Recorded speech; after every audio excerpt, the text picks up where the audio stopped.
Kinukulayan ng isipan, pabalik sa nakaraan. Huwag mo nang balikan, patuloy ka lang masasaktan.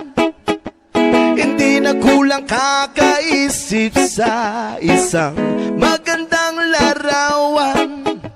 Paulit-ulit na binabanggit ang pangalang nakasanayan. Pinagtapos